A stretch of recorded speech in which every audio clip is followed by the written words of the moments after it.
نحمده ونصلي على رسوله الكريم اما بعد فاعوذ بالله من الشيطان الرجيم بسم الله الرحمن الرحيم رب اشرح لي صدري ويسر لي امري واحلل عقدة من لساني يفقهوا قولي۔ اللہ سبحانہ وتعالیٰ کا لاکھ لاکھ شکر ہے جس نے ہمیں مسلمان بنایا اور ہمیں زندگی گزارنے کا طریقہ سکھا دیا۔ اگر ہم اس طریقے کو فالو کریں تو ہماری یہ دنیا کی زندگی یہ بھی بہت خوشگوار ہو سکتی ہے اور اس کے ساتھ ساتھ ہماری آخرت کی زندگی بھی بہترین ہو سکتی ہے۔ اور اگر اس کے برعکس ہم اللہ سبحانہ وتعالیٰ کی تعلیمات سے منہ موڑیں تو اس کا نتیجہ دونوں جہانوں میں اچھا نہیں۔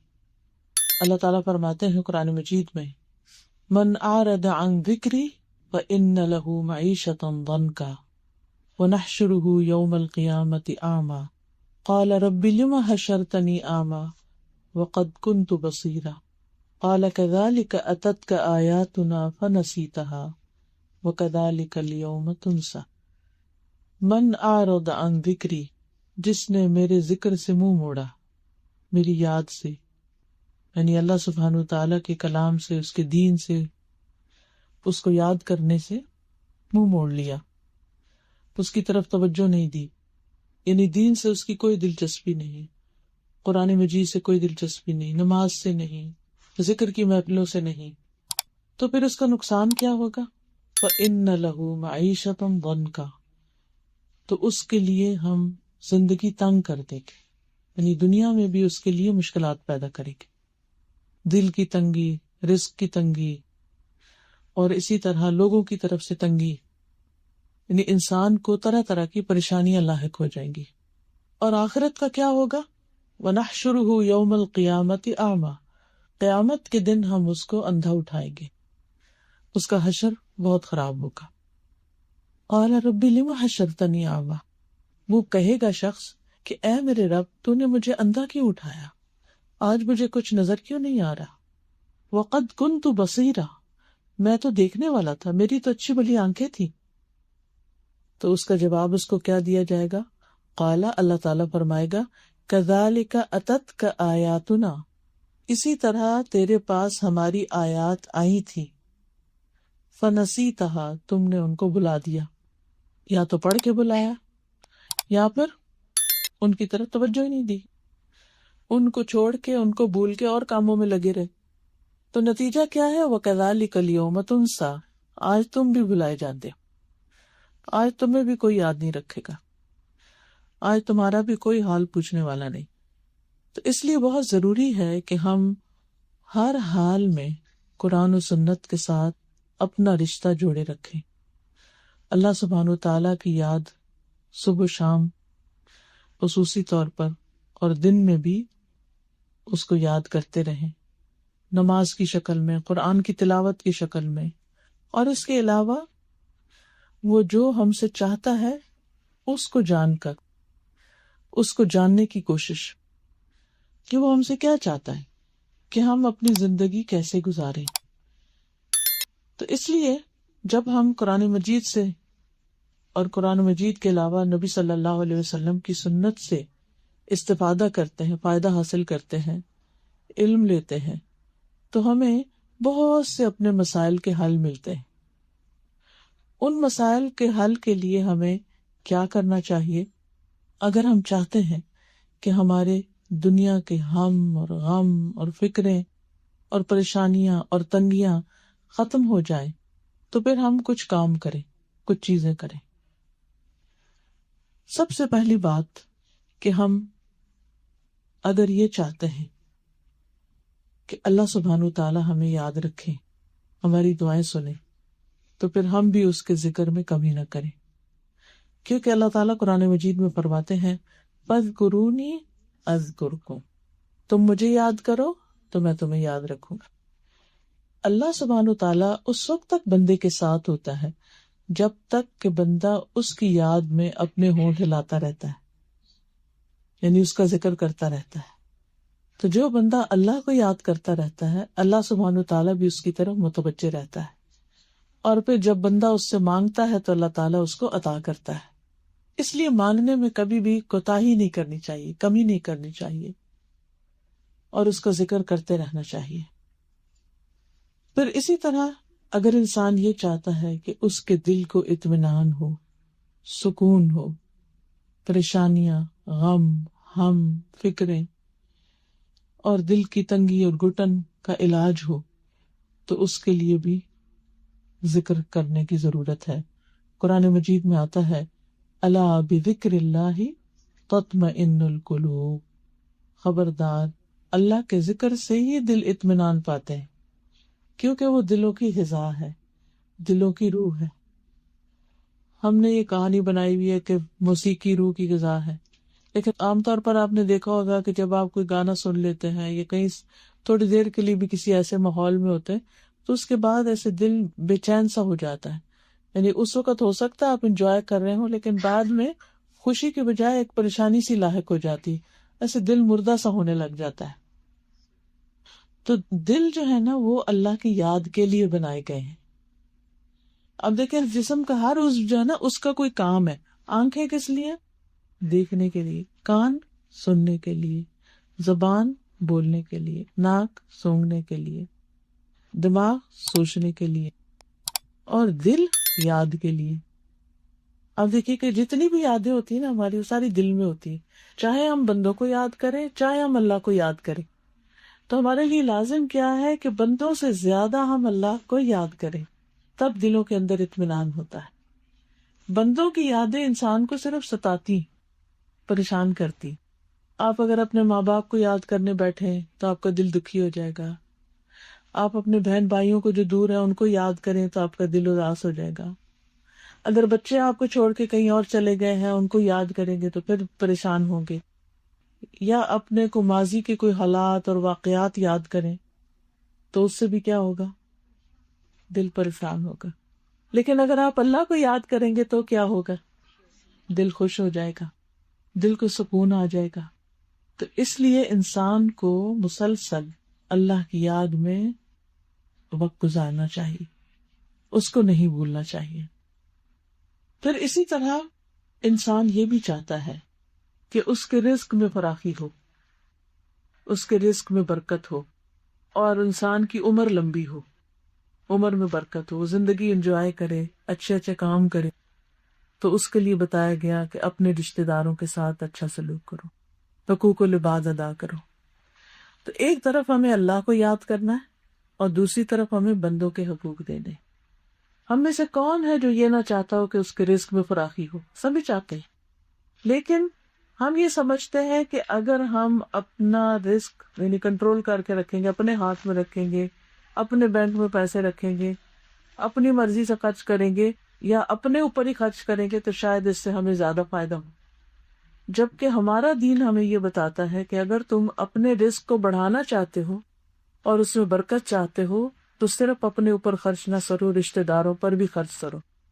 اب یہ جو رشتہ داروں پر خرچ کرنا ہوتا ہے یہ اس لیے نہیں ہوتا کہ وہ غریب ہوں تو پھر خرچ کریں، وہ ضرورت مند ہوں تو ان کو دیں، اگر وہ بیمار ہوں تو اس وقت مدد کریں، یا کوئی شادی وغیرہ تو صرف اس وقت دیں۔ نہیں، ریگولر بیسس پر کچھ نہ کچھ اپنے رشتہ داروں کے لیے کرتے رہنا چاہیے، چاہے وہ امیر بھی ہوں، پھر بھی کچھ نہ کچھ تحفے تحائف دیتے رہیں، کبھی کسی طرح ان کا حال چال پوچھتے رہیں، جانتے رہیں۔ اور اگر وہ ضرورت مند ہوں، غریب ہوں، فقیر ہوں، تو اس صورت میں تو اور بھی زیادہ ذمہ داری عائد ہو جاتی ہے کہ کسی اور کو دینے سے پہلے ان کو دے۔ یعنی باقی لوگوں پر بھی صدقہ ہوتا ہے، لیکن رشتہ دار کو دینے کا دگنا فائدہ ہوتا ہے، وہ صدقہ بھی ہوتا ہے اور صلہ رحمی بھی ہوتی ہے، جس کے نتیجے میں انسان کے رزق میں اضافہ ہو جاتا ہے۔ بعض اوقات انسان یہ کہتا ہے کہ میرے تو اپنے پاس اپنی ضرورت کے لیے بھی نہیں ہے، لیکن اس میں سے بھی اگر انسان کی نیت اور ارادہ ہو تو کچھ نہ کچھ گنجائش نکال لیتا ہے۔ اور آپ دیکھیں گے کہ اللہ سبحانہ و تعالیٰ کس طرح غیب سے مدد کرے گا۔ ہو سکتا ہے کہ آپ کی پے میں ریز ہو جائے، یا آپ کا بزنس ہے تو اس میں کوئی برکت ہو جائے، کوئی نئی اپرچونٹی آپ کو مل جائے، آپ کسی حادثے مصیبت سے بچ جائیں جس پر آپ کا پیسہ جانے والا تھا۔ یعنی یہ برکت کئی طرح سے ہو سکتی۔ اسی طرح بعض اوقات آپ نے دیکھا ہوگا کہ لوگ کسی چھت سے گر پڑتے ہیں اور ان کو خراش بھی نہیں آتا، کبھی کار ایکسیڈنٹ ہو جاتا ہے اور ان کو کچھ بھی نہیں ہوتا، یہ کیسے ہوتا ہے؟ کون بچاتا ہے؟ اللہ تعالیٰ بچاتا ہے. اور صدقہ جو ہے یہ ڈھال ہوتی. صدقہ جو ہوتا ہے وہ انسان کو بری موت سے بچاتا ہے، آفتوں اور مصیبتوں سے بچاتا ہے. انسان جب اچھے حال میں ہوتا ہے نا تو وہ سمجھتا ہے سب ٹھیک ہے، یہ سب میرا ہی ہے، اپنے بارے میں منصوبے بنانے لگتا ہے، اپنے بعد اپنی اولاد کا منصوبے بنانے لگتا ہے. تو اس کا نتیجہ کیا ہوتا ہے کہ اس کے پاس پھر کچھ بچتا ہی نہیں کسی اور کو دینے کے لیے. تو جس طرح ہم اپنے بچوں کے لیے سوچتے ہیں تو اسی طرح بہن بھائیوں کے بچوں کے لیے بھی سوچیں، ان کی ایجوکیشن کا سوچیں، ان کی شادی بیاہ کے مسئلوں میں ان کی مدد کریں. اور جہاں جہاں بھی وہ ضرورت مند ہو تو آپ دیکھیں گے کہ چاہے ہمارے پاس تھوڑا بھی ہے نا تو اس تھوڑے میں بھی بہت برکت ہو جائے گی. اللہ تعالیٰ کمی نہیں آنے دے گا کیونکہ اللہ کا وعدہ ہے، یہ ہمارے دین نے ہمیں سکھایا.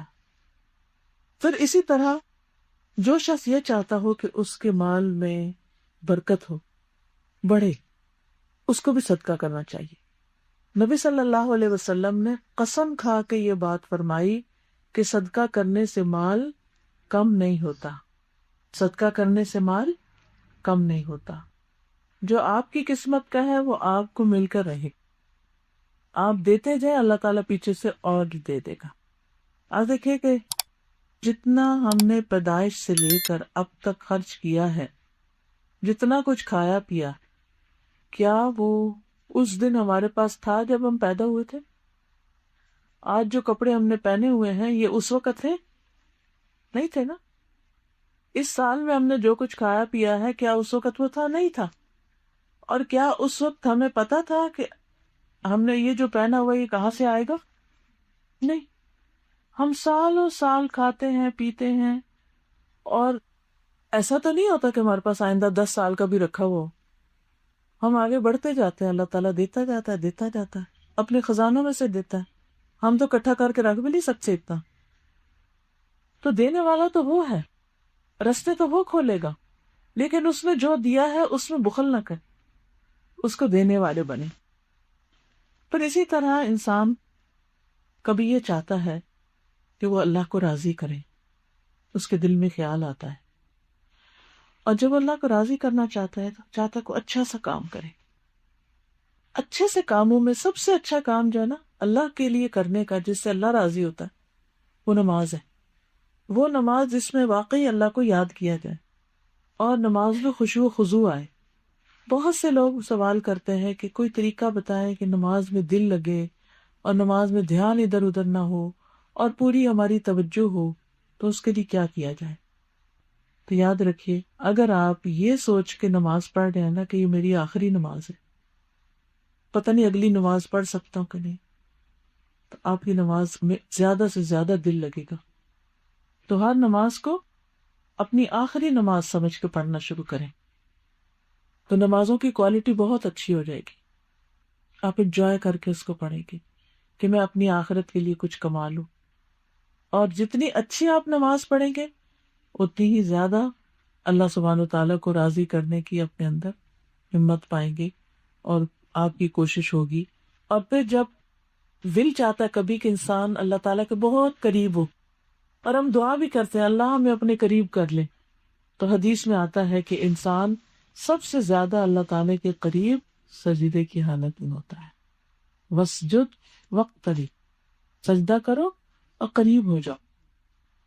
اللہ کا قرب پانے کے لیے سجدوں کی کثرت. فرض نماز تو چھوڑنی نہیں کسی حال میں بھی، بیمار ہو، تندرست ہو، سفر میں ہو، گھر میں ہو، پڑھنی. لیکن اس کے علاوہ نوافل کا بھی اہتمام. آج دیکھیں اللہ کا کتنا فضل ہے کہ آج کل راتیں لمبی ہیں. اگر ہم فجر سے تھوڑا سا بھی پہلے اٹھ جائیں تو کچھ نہ کچھ نوافل پڑھ سکتے ہیں، اور وہ وقت ہوتا ہے دعاؤں کی قبولیت کا. اللہ تعالیٰ خود فرماتے ہیں کوئی جو مجھ سے مانگے تو میں اس کو دوں. تو جتنی بھی حاجتیں ہیں، جتنے بھی مسئلے مسائل ہیں، سب اس کے سامنے رکھے.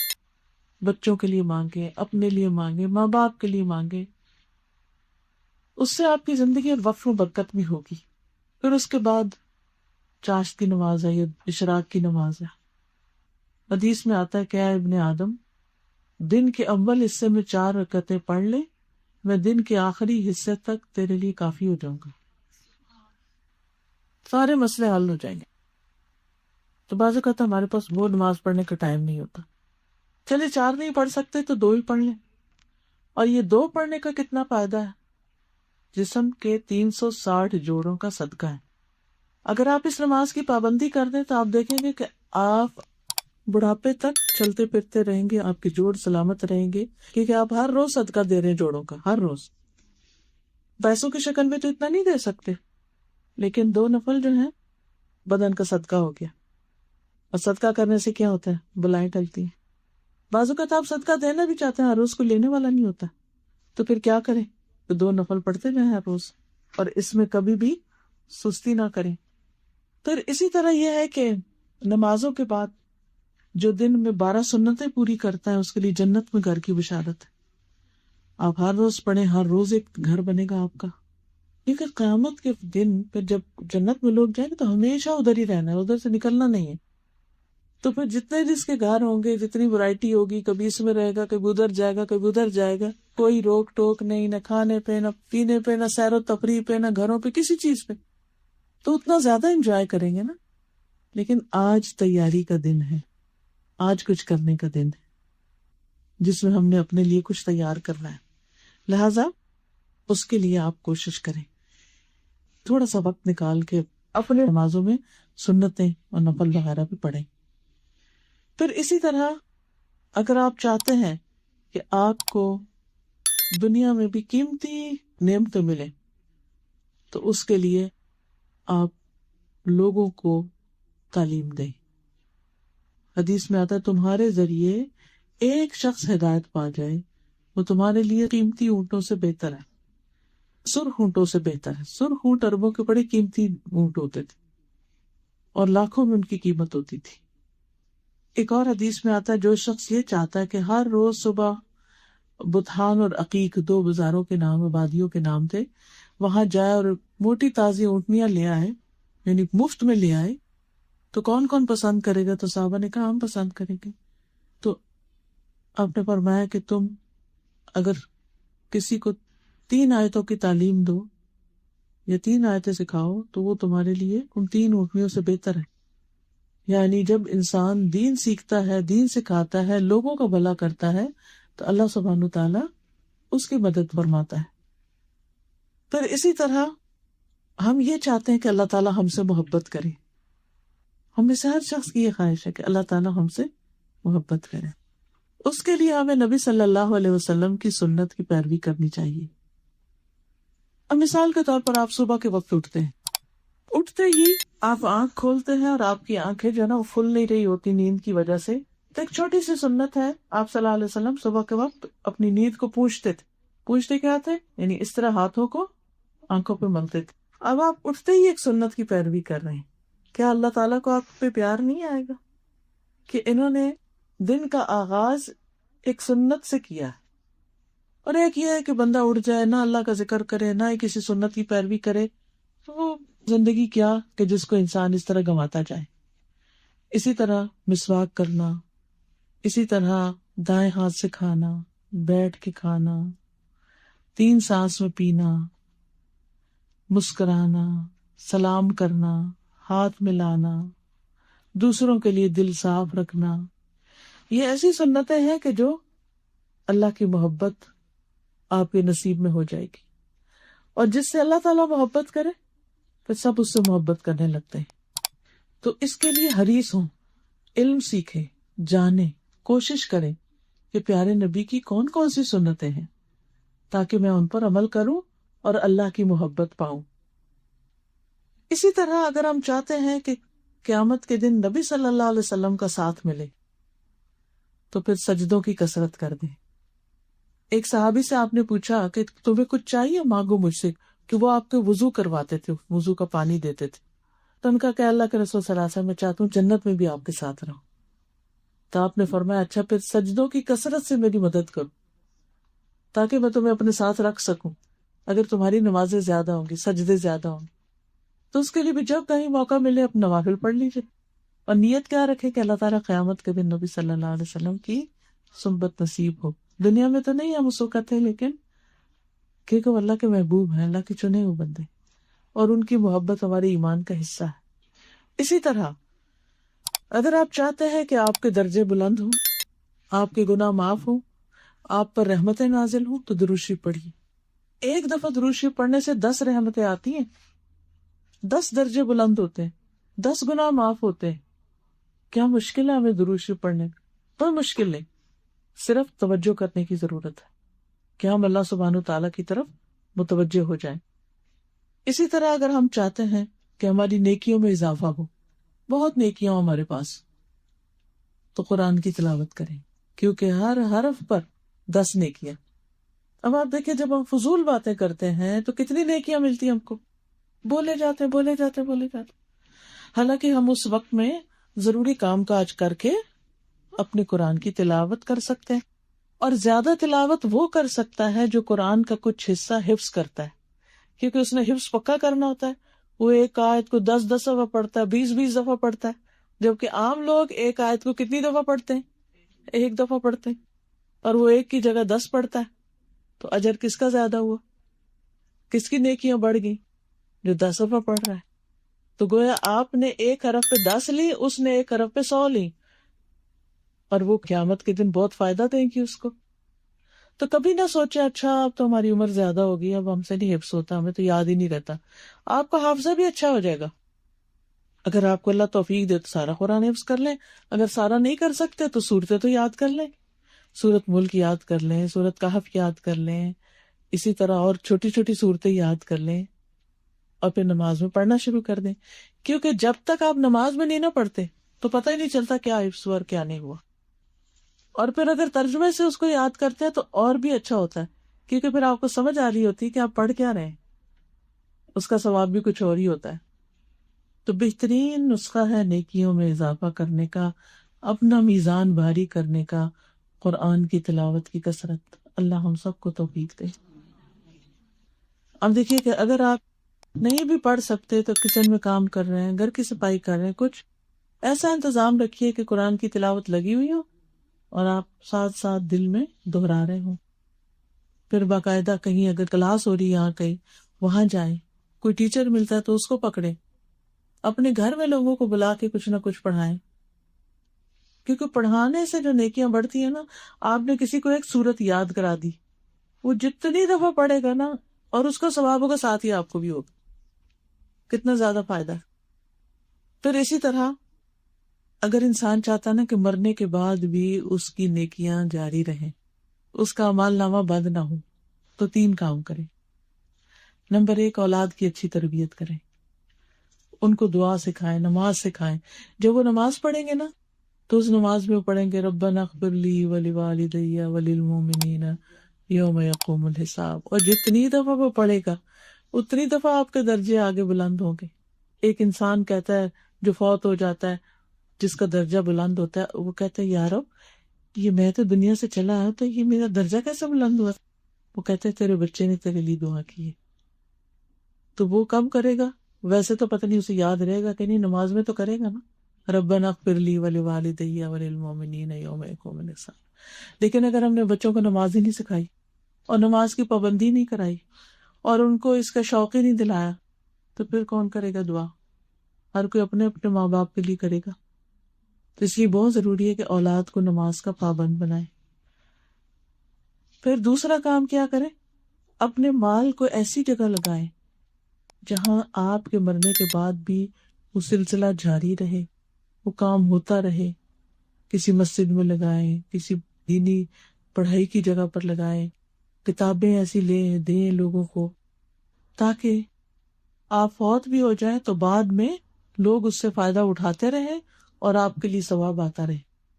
تیسری چیز، لوگوں کو تعلیم دیں، لوگوں کو سکھائیں. علم ينتفع به، ایسا علم جس سے لوگ فائدہ اٹھائیں، وہ آپ کے لیے صدقہ جاری ہے.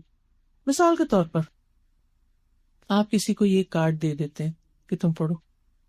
ہم تحفے تحائف تو دیتے رہتے ہیں نا، کسی کی شادی ہے، کسی کی کوئی پارٹی ہے، کسی کا کچھ کو فائدہ ہوا ہے، کچھ یعنی کئی مناسبتیں ہوتی ہیں، ہر ایک کے اپنے اپنے تعلقات ہوتے ہیں، تو وہ دوسرے کو گفٹ دیتا ہے. اگر آپ اس گفٹ کے ساتھ اس کو ایک چھوٹا سا کارڈ دے دیں، اسے یستغفر اللہ کا کارڈ ہے اور اس میں حدیث بھی لکھی ہوئی ہے، ایک چھوٹی سی دعا بھی لکھی ہوئی ہے. اسی طرح کچھ اور کارڈ بھی، جیسے یہ ایک ہے گناہوں کی بخشش کی دعائیں. جس کسی کا کوئی مسئلہ اٹکا ہوا ہے اس کو آپ یہ دے سکتے ہیں کہ پڑھو تمہاری مشکل آسان ہو جائے گی. اسی طرح جس کسی کو کوئی نعمت ملی ہے تو اس کو یہ الحمدللہ کا کارڈ ہے، اس میں انگلش ٹرانسلیشن بھی ہے کہ تم اللہ کا شکر ادا کرنے کے لیے دعائیں پڑھو. ہاں؟ تو یہ کیا ہے، جب تک یہ اس کے گھر میں رہے گا نا اور کوئی اس کو پڑھتا رہے گا، آپ کا صدقہ لکھا جاتا رہے گا، دیکھا جاتا. اور اگر اس سے دیکھ کر کسی نے کوئی دعا یاد کر اور اس نے پڑھی اور اس نے اپنے بچے کو پڑھائی اور اس نے اپنے بچے کو، جب تک وہ سلسلہ چلتا رہے گا آپ کا اجر جمع ہوتا رہے گا. تو علم پھیلانے کے حریص بنیے، علم کو آگے پھیلائیے. علم پھیلانے میں خود پڑھانا، دوسروں کو اکٹھا کرنا، اپنا گھر آفر کرنا، کتابیں خرید کے دینا، کسی کی فیس دینا، کسی کی ٹرانسپورٹ کا خرچہ دے دینا، یہ ساری چیزیں اس میں شامل ہو جاتی ہیں. تو یہ صدقہ جاریہ ہوتا ہے جو مرنے کے بعد بھی فائدہ دیتا ہے. ایک خاتون بتا رہی تھی کہ میری ساس بیمار تھی اور لوگ ان کو پوچھنے آتے تھے، بوڑھی تھی، بزرگ تھی، بیٹا آیا کوئی آیا تو کوئی نہ ان کو ان کی ضرورت کے کچھ پیسے دے دیتا تھا. اور وہ کیا کرتی تھی، پیسے خرچ نہیں کرتی تھی، جس بینڈ پہ وہ ہوتی تھی نا اس کے نیچے ڈالتی رہتی تھی، ڈالتی رہی کہتے ہمیں بھی نہیں پتا تھا. جب وہ فوت ہوئی تو انہوں نے بیڈ اٹھایا تو وہ بھرا ہوا تھا. اب اگر یہی پیسہ وہ دیتی رہتی تو اس کا صدقہ، اس کا اجر کہیں زیادہ ہوتا. اب تو وہ ورثے میں آ گیا، لوگ تقسیم کر لیں گے، وہ چاہے تو اس سے کوئی نیکی کا کام کریں، وہ چاہے تو اس کو عیاشی میں اڑائیں. آپ نے نہ خود یوز کیا، نہ اپنے ہاتھ سے اپنی آخرت کے لیے دیا، کیا بنا اس کا؟ اوروں کی عیش و عشرت کا سامان کیا آپ نے. ٹھیک ہے انسان اپنے بچوں کے لیے بھی کچھ چھوڑتا ہے، لیکن ہمیں اپنی زندگی میں اپنے ہاتھ سے دینے کی عادت ہونی چاہیے، کیونکہ وہ دیا ہوا کل کو کام آنا ہے. وہ کسی پہ احسان نہیں، وہ ہم اپنے پہ ہی احسان کرتے ہیں، اپنے لیے ہی دے رہے ہوتے ہیں. تو 3 چیزیں صدقہ جاریہ بنتی ہے. تو صدقہ جاریہ کی فکر کرے، ایک تو اپنی زندگی میں اچھے اچھے خود کام کرے، اور ایک یہ ہے کہ جو مرنے کے بعد اپنے لیے نیکیاں جاری رکھنے کا سبب پیدا کریں. پھر اسی طرح اگر آپ چاہتے ہیں کہ اللہ تعالیٰ آپ کو بے حد و حساب اجر دے، ان لمیٹڈ، تو اس کے لیے صبر کریں. قرآن مجید میں آتا ہے انما یوفی الصابرون اجرہم بغیر حساب، بے شک صبر کرنے والے اپنا اجر بے حساب دیے جائیں گے، یعنی اتنا کہ ان کو اندازہ ہی نہیں، ختم ہی نہیں ہوگا. ایک اعرابی آیا نبی صلی اللہ علیہ وسلم کے پاس، کہنے لگا کہ یا رسول اللہ صلی اللہ علیہ وسلم کیا جنت میں ببول کا درخت ہوگا؟ آپ نے فرمایا ہاں ہوگا. اس نے کہا کیا اس میں کانٹے ہوں گے؟ آپ نے فرمایا ہاں ہوں گے، لیکن اس کے ایک کانٹے کو جب کھولا جائے تو اس کے اندر مومن کے لیے 70,000 کھانے ہوں گے، اور ہر کھانے کا رنگ الگ ہوگا. اتنا کچھ ہے جنت کے اندر جو کبھی ختم ہی نہ ہو. تو اس سے آپ اندازہ لگائیں کہ انسان اگر صبر کرتا ہے تو اس کا اجر کتنا زیادہ ہوگا، اور وہ کبھی ختم نہیں ہوگا. انما یوفی الصابرون اجرہم بغیر حساب، بے شک صبر کرنے والوں کو ان کا اجر بے حساب دیا جائے گا. اسی طرح اگر آپ چاہتے ہوں کہ اللہ تعالیٰ آپ کی کوئی پریشانی دور کر دے، کبھی آ جاتی ہے نا، کوئی پریشانی آ جاتی ہے بچے کی طرف سے، کبھی کسی طرف سے، کبھی انسان خود ہی بیمار ہو جاتا ہے، تو زندگی میں پریشانیاں تو آتی رہتی ہیں. اس کا حل کیا ہے؟ اس کا حل یہ ہے کہ نبی صلی اللہ علیہ وسلم نے سکھایا کہ جس کسی مسلمان نے دوسرے مسلمان کی تکلیف دور کی، اللہ تعالیٰ قیامت کے دن کی تکلیفوں میں سے اس کے لیے تکلیف دور کر دے گا. تو پھر کیا کرنا چاہیے؟ اگر ہم چاہتے ہیں ہماری تکلیفیں دور ہوں تو ہم دکھی لوگوں کی مدد کریں، دوسروں کی پریشانیاں دور کریں، کسی کا دل ہلکا کر دیں، کسی کو کال کر کے حال پوچھ لیں، کسی کو کسی چیز کی ضرورت ہے تو وہ اس کی پوری کر دیں، یعنی نیکیوں کی تلاش میں رہے. پھر اسی طرح اگر آپ چاہتے ہیں کہ اللہ سبحانہ و تعالی آپ کو کامیاب کرے اور اللہ تعالیٰ آپ سے بہت محبت کرے، تو آپ کثرت سے دعائیں کریں. دعا میں الحاح و زاری ہونی چاہیے. دعا ایسی چیز ہے جو تقدیر بدل دیتی. تو کبھی لوگ کہتے ہیں ہمیں کیا پتا جنت میں جانا چلے جائیں کیونکہ قسمت کی بات ہے نا. نہیں، قسمت اپنی جگہ، لیکن ہمیں نبی صلی اللہ علیہ وسلم سے ہی بات بھی پتہ چلتی ہے نا. تو ہمیں اللہ اور اس کے رسول صلی اللہ علیہ وسلم کی ان باتوں پر یقین رکھنا چاہیے اور دعاؤں کی کثرت کرنی چاہیے. پھر اسی طرح اگر کوئی یہ چاہتا ہے کہ شیطان سے حفاظت ہو اس کی، تو 2-3 کام کرنے کے. ایک اعوذ باللہ من الشیطان الرجیم، دوسرے آیت الکرسی. آیت الکرسی سے جن شیاطین ہر ایسی مخلوق دور بھاگ جاتی اور اللہ سبحانہ وتعالیٰ بندے کی حفاظت فرماتا ہے. پھر اسی طرح اگر آپ کا دل چاہتا ہے کہ آپ کی ہر بات صدقہ بن جائے تو بات ہمیشہ اچھی کرے، کیونکہ حدیث میں آتا ہے الکلمۃ الطیبۃ صدقہ. پاک کلمہ، پاک بات صدقہ ہے. آپ کی بات میں اگر جھوٹ نہیں، غیبت نہیں، کسی کا بھلا ہے، کسی کا فائدہ ہے، کسی کا دل خوش کر رہے ہیں آپ، تو وہ آپ کے حق میں صدقہ لکھا جاتا ہے. الکلمۃ الطیبۃ صدقہ. اسی طرح اگر آپ چاہتے ہیں کہ اللہ تعالیٰ آپ کا ہم و غم دور کر دے تو استغفار کی کثرت کریں. کبھی بھی پریشانی ہو تو یہ دعائیں اس میں لکھی ہوئی ہیں استغفار کی، بس یہ پڑھنا شروع کر دیں. ہر رکاوٹ کے لیے اللہ تعالیٰ راستہ کھول دے گا، کیونکہ اللہ سے بڑھ کر کون ہو سکتا ہے جو کسی کی مشکلات کو آسان کرے. پھر اسی طرح اگر آپ چاہتے ہیں کہ آپ کو اپنے دنیا کے کاموں پر بھی اجر ملے، مثلا دنیا کے کام کون سے؟ کوئی بتائیے.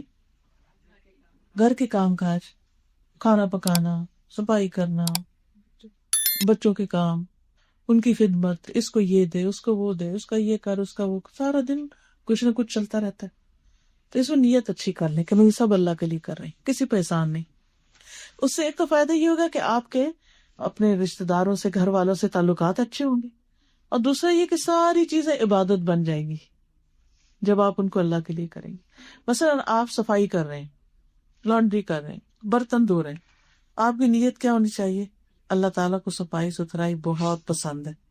ان اللہ یحب التوابین ویحب المتطہرین. تو صفائی کے وقت کیا نیت ہو؟ اللہ کو صاف لوگ بہت پسند ہیں، اس لیے میں صفائی کر رہی ہوں. اور جب اللہ کے لیے آپ کریں گے تو کونوں خدروں سے بھی گند نکالیں گے، اچھی طرح صفائی کریں گے. صاف ستھرا رہنا مومن کا شعار ہے، مومن کا طریقہ ہے، تو اس کا اہتمام کریں. پھر اسی طرح یہ ہے کہ کھانا پکاتے ہوئے کیا سوچیں، کیا سوچ کے کھانا پکائیں. اللہ کی خاطر کھانا پکا رہے ہیں، اور کھانا تو اپنے گھر والوں نے، پھر ہمیں کیا ملے گا؟ آپ کو اجر و ثواب ملے گا، کیونکہ آپ نے اللہ کو راضی کرنے کے لیے یہ پکایا ہے.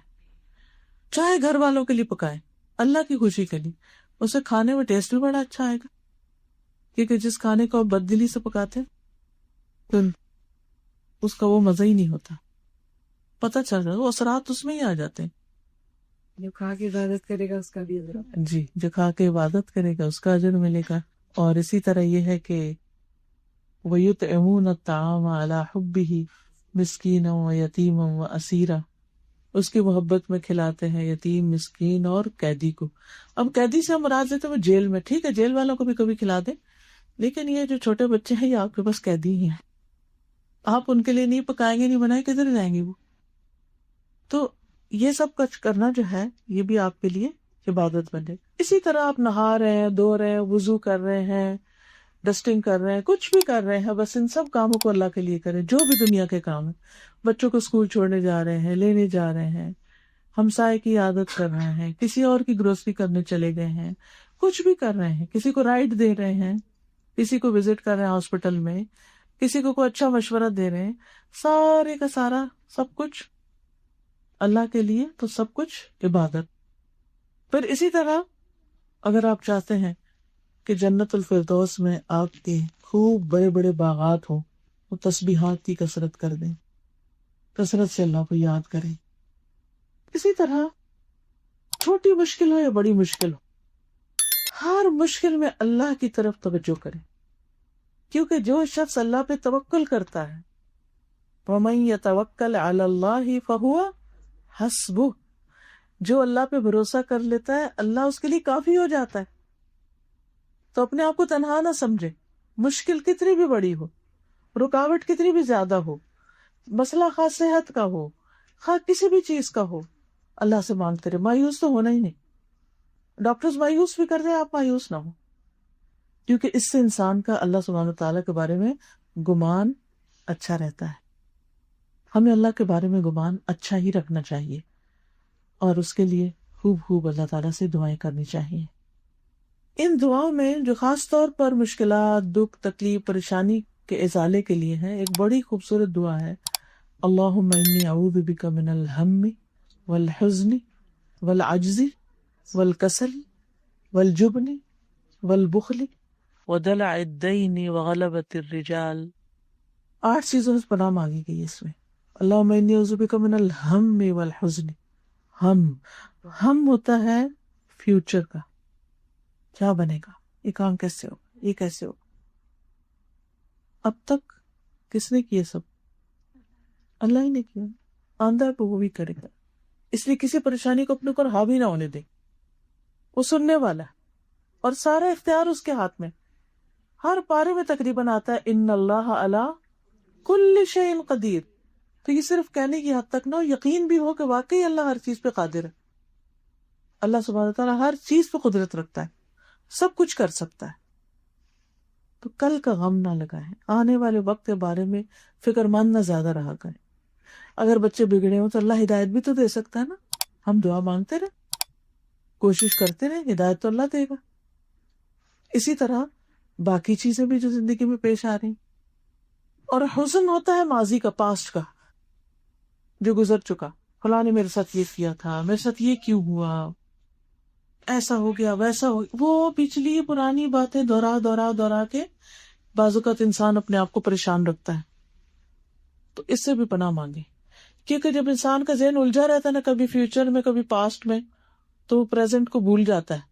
اگر اچھا حال ہے تو اس کو انجوائے نہیں کرتا، اور اگر برا حال ہے تو اس کے دور کرنے کے لیے کچھ کوشش نہیں کرتا.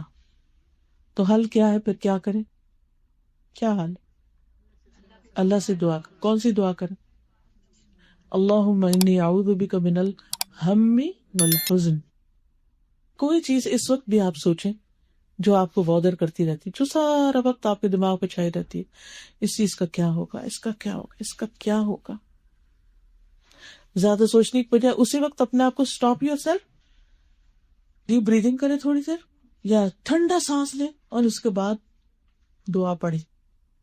اللہم انی اعوذ بک من الہم والحزن. اللہ مجھے ہم اور حزن دونوں سے بچانا، ماضی کے مسئلوں سے بھی اور فیوچر کے بھی. دیکھیں ان باتوں کی وجہ سے نا آپ اپنے آپ کو خوشیوں سے محروم کر لیتے ہیں، سکون قلب سے محروم کر لیتے ہیں. کوئی آپ سے کچھ کہہ دے گا، آپ اسی کی سوچ بچار کر کر کے اپنے آپ کو ہلاک کریں گے. وہ بات آپ کے ذہن سے نکل ہی نہیں رہی. تو اس بات کو ذہن سے نکالنے کے لیے بڑی اچھی ٹیکنیک ہے کہ آپ کیا کریں، گہرا سانس لیں اور روک کے اس سے سوچے کیا تھی تکلیف. وہ بھول جائے گی، نہیں یاد آئے گی کوئی تکلیف. کچھ دفعہ ایسے ہی آکسیجن اپنے اندر لے کے جائیں، سرکولیشن اچھی ہو جائے گی، دماغ فریش ہو جائے گا اور کوئی اچھا سا کام کرنے کو دل چاہے گا، بجائے اس کے کہ کوئی بات سوچ کے پریشان ہو. تو یہ ہم اور حزن جو ہے نا انسان کو گھن کی طرح کھا جاتا، اور یہ عادت بھی پر بن جاتی ہے. کچھ لوگوں کی عادت ہوتی ہے ہر وقت کوئی نہ کوئی غم پالے ہی رکھتے ہیں. آپ ساری زندگی ان کو کبھی دماغ ان کا آزاد نہیں ہوتا، کبھی اس کی فکر، کبھی اس کی، کبھی اس کی، کبھی اس کی. اللہ پہ چھوڑ دیں، کرے گا وہ. آپ بس دعا مانگیں، کوشش کریں، نتیجہ اللہ پہ چھوڑیں، اپنے ہاتھ میں نہیں رکھیں. تیسری چیز والعجز والکسل، اور عاجز ہونے سے اور کسل ہوتا ہے سستی سے. عجز کیا ہے؟ بے بسی. اللہ بے بسی سے بچانا. کوئی بھی کام ہوتا ہے تو میں تو کر ہی نہیں سکتا، مجھ سے نہیں ہوتا، میں یہ کیسے کروں، یہ نہیں ہوتا. تھوڑا سا کام نہیں ہو رہا. جیسے بچوں کی عادت ہوتی ہے نا، آپ انہیں کہیں ذرا سوئے میں دھاگے ڈالیں. اب تو شاید یہاں تو کسی کو کبھی کہنے کی ضرورت ہی نہیں پیش آئی. پوری دنیا میں یہی حال ہو چکا ہے. بس وہ مخصوص لوگوں کا پیشہ رہ گیا خود ہی کچھ کر. لیکن بچوں کو پیشنس سکھانے میں، صبر سکھانے میں سوئی کا بڑا ہاتھ ہوتا. اس طرح کی ایکٹیویٹی کو دے دیا کریں. کیونکہ ان کو پھر اور باتیں بھول جاتی، ان کا سارا دماغ اس میں لگ جاتا ہے کہ یہ دادا اندر کی نہیں جا رہا. تو بچے کیا کرتے، تھوڑا سا کام کرنے، نہیں ہو رہا، نہیں ہو رہا، یہ نہیں ہوتا، یہ نہیں، رو پکار کے آپ کو بس بلاتے رہیں گے اپنے کام کی طرح. تو کیا کرنا ہے آپ نے پھر؟ عجز سے، بے بسی سے بچنے کی دعا. اور کسی کام پہ یہ کہہ کے شیطان کو خوش نہ کریں کہ یہ نہیں ہوتا مجھ سے، یہ میں نہیں کر سکتی، کیونکہ وہ تو چاہتا یہی ہے کہ آپ جتنے بھی اچھے اچھے کام کریں وہ سب چھوڑ دیں اور اس چیز کو آپ کے لیے بڑا ہی مشکل بنا دے جو آپ نے کی. اللہم انی اعوذ بک من العجز، بے بسی سے بچا، والکسل، اور سستی بڑی بری بلا ہے. ہر کام میں لیزی ہونا، چھوٹے چھوٹے کاموں کو چھوڑ دینا، دنوں پڑے رہتے ہیں، اچھا کر لیں گے، کوئی ان کے لیے اسکیڈول نہ بنانا. یہ چیز انسان کو بہت جگہوں پر نقصان سے بھی دوچار کرتی اور بعض اوقات لوگوں کے سامنے شرمندہ بھی کرتی. نماز میں بھی اکثر نماز میں بھی سستی کر جاتے، لیٹ کر کے پڑھتے یا پڑھتے ہی نہیں. تو اس سے پناہ مانگنی چاہیے. والعجز والکسل، کسل مندی بھی اسی کی قسم میں سے ہے، سستی کی. جی، من الجبن والبخل، من العجز والکسل، اور پھر من الجبن والبخل. جبن کہتے ہیں کم ہمتی، پستی، بزدلی. اور بزدلی بھی کوئی اچھی چیز نہیں ہوتی. چھوٹے چھوٹے مسئلے پہ گھبرا جانا، چھوٹا سا کوئی کام، اگر آپ کے ہسبینڈ نے کہہ دیا کہ 4 لوگ آ رہے ہیں کھانے پہ، تو پینک ہو جانا کہ یہ اب کیسے ہوگا، یہ کیسے ہوگا، وہ کیسے، کہیں جانے کا آ گیا تو وہ کیسے ہوگا. تو بزدلی جو ہے نا وہ بھی انسان کو کہیں کا نہیں چھوڑتی. والبخل، اور دل کی تنگی، بچا ہوا دل. جب دل بچتا ہے تو ہاتھ بھی بچ جاتا ہے اور انسان نہ کسی کو معاف کرتا، نہ کسی کے لیے خیر اور بھلائی سوچتا ہے. تو اللہم انی اعوذ بک من الہم والحزن والعجز والکسل والجبن والبخل. کتنی چیزیں ہو گئی؟ 6. اور آخری 2 ہیں ودلع الدین وغلبۃ الرجال. اللہ مجھے قرضے کے بوجھ سے بچانا. کیونکہ اب کچھ لوگوں کی عادت ہوتی ہے ایسے ہی بس فضول میں قرضہ لے لے کے تو اسے ضائع کرتے رہتے ہیں، اور وہ مفت میں مال مل جاتا تو اس کے پھر اتارنے کی بھی فکر نہیں کرتے. تو اللہ تعالیٰ قرضوں سے محفوظ رکھے. سب سے کامن ایگزامپل تو کریڈٹ کارڈ آپ دیکھ، پر مارگیج پہ گھر، ساری زندگی بال بال جکڑی ہوئی قرضے میں. قرضہ کیا، قرضے کے ساتھ سود بھی، اللہ کی ناراضگی پہ ناراضگی. اور پھر وَدَلَعِ الدَّيْنِ وَغَلَبَةِ الرِّجَالِ، لوگوں کے قہر سے، کہ کوئی شخص مجھ پہ تسلط حاصل کرے، مجھے کنٹرول کرے. کیونکہ یہ بھی ایک بڑی مصیبت ہوتی ہے، اور خصوصاً خواتین جو ہوتی ہیں وہ اگر ذرا بھی کمزور ہو تو دب جاتی ہے. دب جانے کا مطلب کیا ہے کہ پھر سسرال والے ان کو، یا شوہر، یا پھر کہیں وہ کام جاب کر رہی ہے تو وہاں دوسرے ان کے اوپر حاوی ہوئے ہیں. تو آپ دیکھیں کہ یہ ایک بڑی بدترین غلامی ہوتی ہے کہ کوئی آپ پہ اس طرح حاوی ہو جائے کہ وہ اپنی مرضی پہ آپ کو چلانا چاہے، اور آپ کی کوئی آزادی نہ آپ سوچ سکے اپنی مرضی سے، نہ کوئی بات کر سکے، اور نہ ہی کوئی اپنی مرضی سے کوئی فیصلہ کر سکے. ہر وقت کوئی آپ کو کنٹرول کرے، یہ نہیں کرنا، وہ نہیں کرنا، وہ نہیں کرنا، وہ نہیں کرنا. اچھا، بعض لوگ تو عادتاً کہ ان کو بڑا بننے کی عادت ہوتی ہے تو وہ اپنے سے چھوٹوں کو کنٹرول میں ہی رکھتے ہیں ہر وقت. جیسے کئی مائیں بچوں کو بہت زیادہ کنٹرول کیے رکھتے ہیں، ان کو کچھ کرنے نہیں دیتی کیونکہ وہ زندگی میں بزدل ہی بنتے ہیں. ڈفرینٹ بھی ہوتا ہے، چھوٹے بھی بڑوں کو کنٹرول کرے. جی، بعض اوقات ایسا بھی ہوتا ہے. تو جس خاص طور پر والدین جب بوڑھے ہو جاتے ہیں نا تو وہ بےچارے بچوں کو محتاج ہو جاتے ہیں، اور بچے اپنے مطابق ان کو کنٹرول کیے رکھتے ہیں. آپ نے یہاں نہیں جانا، گھر میں کوئی نہیں آئے گا، بلانا نہیں آئے گا، اس وقت نہیں ہوگا، یہ کرے وہ کرے. تو یہ جو ہے نا، اس سے پھر کیا ہوتا ہے کہ انسان کبھی بھی زندگی میں اپنی صلاحیتوں کو استعمال نہیں کر سکتا، ٹو مچ کنٹرول کی وجہ سے. یوں لگتا ہے کہ سانس ہی گھٹنے لگا. تو کسی کو اپنے پر حاوی نہ ہونے دیں، اور اس کے لیے یہ دعا کریں اللہ مجھے ایسے لوگوں سے محفوظ رکھ کہ جو میرے موت مار دی. کتنی خوبصورت دعا ہے. جی ہر روز صبح پڑھا کریں فجر کی نماز ہے، کوئی ایک وقت اس کا کم از کم مقرر کریں. تہجد میں پڑھ سکتے ہیں، تہجد میں پڑھ سکتے ہیں، سجدے میں جا کے پڑھ سکتے ہیں، اتحیات میں پڑھ سکتے ہیں. اور اگر ان چیزوں سے بندے کو نجات ہو جائے تو آپ دیکھیے کہ یہ دنیا بھی آسان ہو جائے، سکون کی ہو جائے، اور آپ واقعی اللہ کو راضی کرنے والے کام کر سکیں.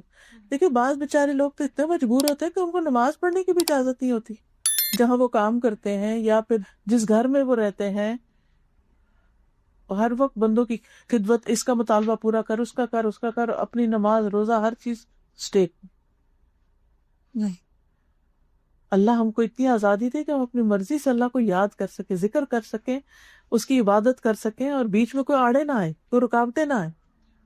سبحان اللہ والحمد للہ ولا الہ الا اللہ واللہ اکبر ولا حول ولا قوة الا باللہ العلی العظیم. اللہم صل علی محمد وعلى آل محمد كما صليت على إبراهيم وعلى آل إبراهيم إنك حميد مجيد. اللهم بارك على محمد وعلى آل محمد كما باركت على إبراهيم وعلى آل إبراهيم إنك حميد مجيد. ربنا آتنا في الدنيا حسنة وفي الآخرة حسنة وقنا عذاب النار. ربنا لا تزغ قلوبنا بعد إذ هديتنا وهب لنا من لدنك رحمة إنك أنت الوهاب. ربنا هب لنا من أزواجنا وذرياتنا قرة أعين واجعلنا للمتقين إماما. اللهم انفعنا بما علمتنا وعلمنا ما ينفعنا وزدنا علما. اللہ ہم سب کو جو کچھ ہم نے پڑھا سیکھا ہے عمل کی توفیق عطا فرمائے. اللہ ہمارے گھروں میں وسعت پیدا کر دے، دلوں میں وسعت پیدا کر دے، رزق میں وسعت پیدا کر دے، اولاد کو ہدایت عطا کر دے، ان کو ہماری آنکھوں کی ٹھنڈک بنا دے، انہیں نمازوں کا شوق دے دے، انہیں ایمان اور تقوی عطا کر دے. اللہ ہر شر سے محفوظ رکھ، ہمیں نفع مند علم عطا کر، ہمیں رزق طیب اور حلال عطا کر. یا اللہ ہمیں صحت اور عافیت عطا فرما، اس گھر پر اپنی خیر و برکت نازل فرما. یا اللہ ہم سب کی ساری مشکلات آسان فرما. ربنا تقبل منا انك انت السميع العليم وتب علينا انك انت التواب الرحيم. وصلى الله تعالى على خير خلقه محمد وعلى آله وأصحابه وأهل بيته أجمعين برحمتك یا ارحم الراحمین. الہی سبحانک اللہم وبحمدک اشہد ان لا الہ الا انت استغفرک واتوب الیک. السلام علیکم ورحمۃ اللہ وبرکاتہ.